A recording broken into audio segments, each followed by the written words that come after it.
The film begins with a high-level meeting attended by politicians and national security officials. They are discussing a strategy to rescue several army captains who have been held captive by terrorists for the past 5 months. Among those present is Hyun, the head of the National Security Agency and a strong candidate to become the next Prime Minister. He puts forward the idea of saving the captains, but the others dismiss his suggestion. At that moment, his assistant, Won, steps in. He explains the situation clearly and even rephrases his boss's words in a way that convinces everyone to agree with the plan. Because of how skillfully he handled things, the proposal is accepted. Hyun is pleased with Won and tells him, "If I had met someone like you earlier, I would already be Prime Minister." Later, we see Won at home with his daughter, Kyung-min. He insists on sending her abroad for her studies, even though she does not want to leave. Eventually, he drives her to the airport. On the way, their car runs low on fuel, so Won stops at a gas station. There, he meets a young worker. Won hands him his card, but the boy explains that the card machine is broken and payment has to be made in cash. Suspicious, Won feels the boy might pocket the money instead of giving it to the station owner. So, instead of paying him, Won decides he will give the money directly to the boss. After saying this, he gets back in the car and drives away. As Won drives with his daughter, a warning comes over the radio: a dangerous fog is approaching, and drivers on the highway should be careful. But not everyone listens. A reckless live streamer speeds through the fog, nearly causing an accident. He then stops his car in the middle of the road, leading to a massive pileup as one car after another crashes. Among these vehicles are several military vans, one carrying dangerous dogs. Back at the fuel station, the boy whom Won didn't pay is scolded by his boss. Even though it wasn't his fault, his boss threatens to deduct the money from his pay. At the same time, they hear about the highway accident on the radio. The boy realizes Won must be stuck there and rushes off to find him. On the highway, Won narrowly avoids a flipped car but can't move forward. He reports the situation to his boss, hoping agents will be sent for rescue. His daughter Kyung-min gets upset, saying, "What kind of security officer are you if you won't help people yourself?" Annoyed, Won steps out to help but finds soldiers already pulling a man out of the car, a doctor. The doctor orders the soldiers to check the military vans. To everyone's shock, the dogs inside have escaped, and one has already killed a soldier. These are no ordinary dogs, they are bloodthirsty and extremely dangerous. With panic spreading, Won calls his boss again and puts the doctor in his car. But soon, he notices Kyung-min is missing. He finds her trying to feed a biscuit to one of the strange dogs, which was banging its head against a bridge. Won pulls her away just in time. He also notices a tag on the dog, E9. Back at the car, soldiers question the doctor. Suspicious of Won, they tie him to the steering wheel. Won demands answers, but the doctor only says, "As long as you're with me, you're safe. If you interfere, everyone here will die." On his laptop, the doctor controls the dogs remotely. He even orders them to attack soldiers. After a tough struggle, the soldiers manage to capture most of the dogs and lock them back into the van, except one, the dangerous E9 dog that Kyung-min almost approached earlier. The doctor panics, unable to control E9. Just then, a military chopper arrives to lift the container of dogs away. Meanwhile, Joy, the boy from the fuel station, reaches the highway, still wanting his money. He and his dogs approach the container but are stopped by soldiers. As the helicopter carries the container, the doctor runs forward, desperate to explain that E9 is missing. One grabs him and demands answers. The doctor mutters just 2 words, "Project Silence." Before he can reveal more, soldiers stop Won, leaving the mystery unresolved. The soldiers tell the doctor they'll deal with the E9 dog later, for now the priority is removing the rest of the dogs. Meanwhile, one soldier finds a small chip that belonged to E9. It reveals that the doctor was controlling the animals using chips implanted in their bodies. But E9 had torn its chip out, which is why it couldn't be controlled. Soon, E9 suddenly attacks the helicopter, injuring several soldiers. The chopper loses balance, crashes into power lines, and explodes. The container carrying all the other dogs falls, breaks open, and the animals are released. On his laptop, the doctor sees an error. The system has set a target of 116 people, meaning the dogs will keep killing until they reach that number. Chaos breaks out as the dogs begin attacking everyone. Even the doctor is attacked, and his laptop is knocked away. One saves his life and then rushes to his car with Kyung-min holding his daughter's hand. He prepares to escape. But nearby, Joy, the boy from the gas station, keeps signaling for help. Kyung-min begs her father to stop for him. Reluctantly, one agrees, and Joy jumps into the trunk of their car as they drive away. As one, his daughter, the doctor, and others try to leave the highway, the burning wreckage of the crashed helicopter suddenly falls in front of them, blocking the road. With phone signals gone, they can't call for help, but one uses his security radio to contact headquarters. Wanting answers, one questions the doctor, who finally admits that he originally created rescue dogs, but the military forced him to modify them into weapons for war. One then radios his boss and asks if he knows about Project Silence. His boss denies it.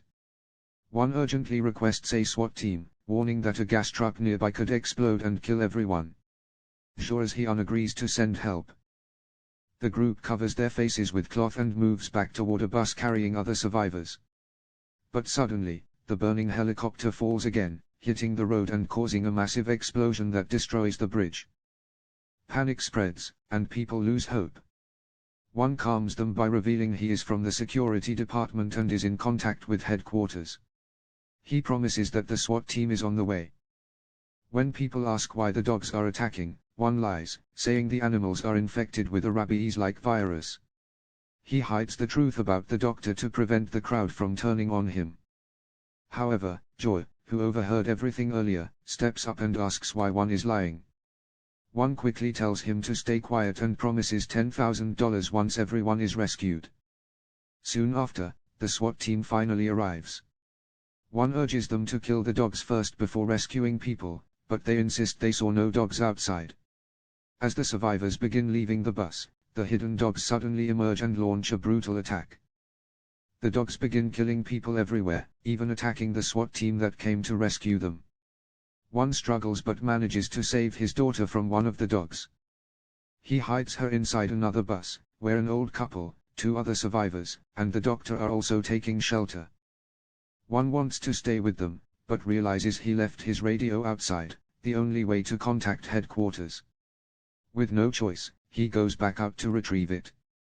While he is gone, the doctor explains the truth to everyone on the bus. He admits that he originally created rescue dogs, but the military forced him to turn them into bloodthirsty weapons. The dangerous dog E9 was the original, and all the other dogs are its clones. To make E9 more aggressive, the military killed its puppies in front of it.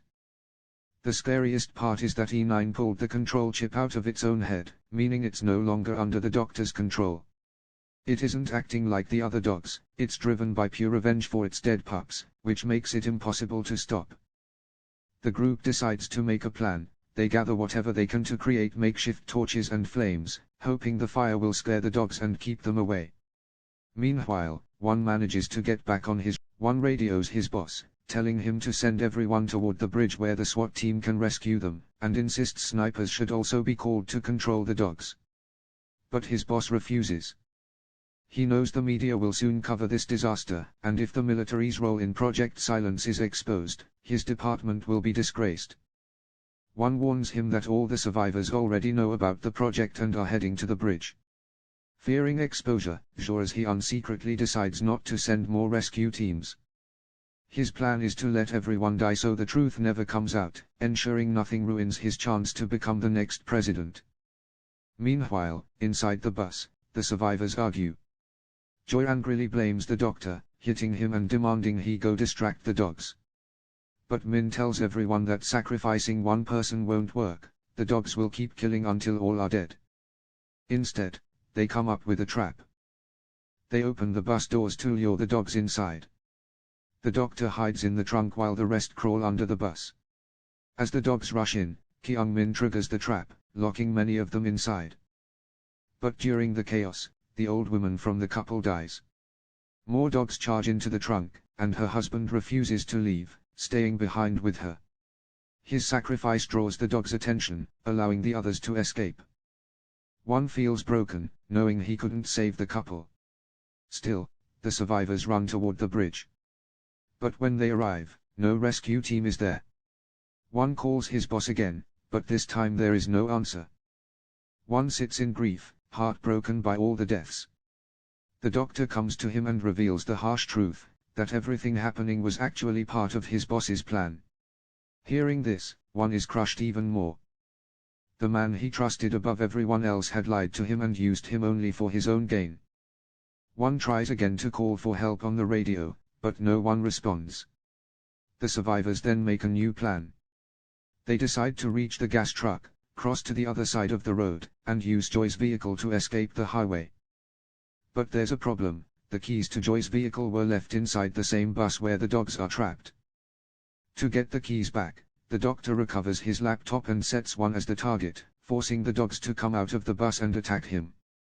Since the bus doors are locked, a woman who used to play golf smashes the window with her ball until the glass breaks. The dogs pour out of the bus and rush toward 1.1 stands inside the dog container as the animals rush in to attack him.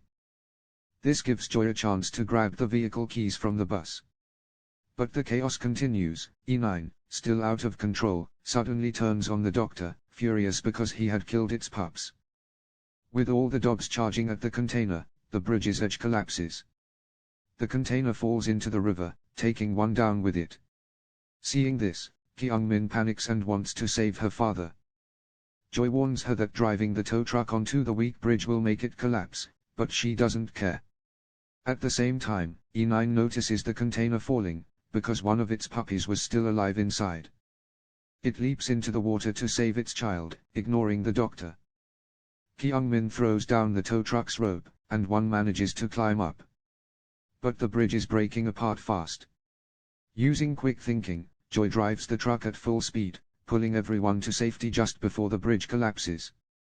Morning comes, and the survivors finally reach a safe zone filled with police and media. Hyun also arrives, shocked to see people alive, because now his plan to hide Project Silence is ruined, along with his dream of becoming president.